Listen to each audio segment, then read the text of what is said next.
My people, what's going on? I was just listening to ESPN radio. Mark Schlereth was on the air. Now, he's a former offensive lineman for the Broncos and the Redskins, won a few Super Bowl rings, and he was talking about player safety.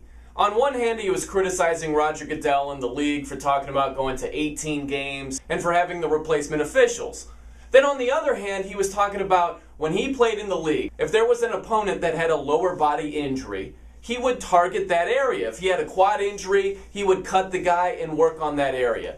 And I started thinking about the two. You know what's interesting to me? It seems like a lot of current and former players might point a finger at the league in terms of player safety, but they never point a finger at themselves. There's this thought that, well, that's just the way the game is played when it comes to their actions, but when it comes to the NFL's actions, it's like, oh, they just don't care about us, they should do this, that, and the other thing. When it comes to player safety, it's not just the league that has a responsibility.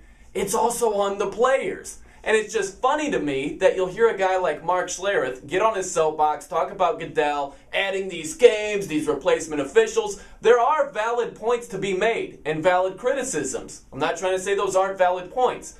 But at the same time, you turn around and say, well, if a guy had a lower body injury, we just cut him. There's this thought of, well, that's just football when it comes to their actions, but when it comes to the league and their responsibility, they hold them to the highest degree possible and say, oh, they need to do more, they should do this, that, and the other thing. It's just ironic that there would be that big of a disparity, and you don't hear former players take responsibility for any of their actions when it comes to player safety. There's just this mentality of, well, it's a barbaric game, it's a physical sport. Well, why don't you have that same mentality when it comes to the league and their involvement in concussions or player safety or any of that? You should apply some of that logic to how you talk about the league and Roger Goodell. But go ahead and comment below. Let me know what you think about all this. I'm Brian No, and that's a no-brainer.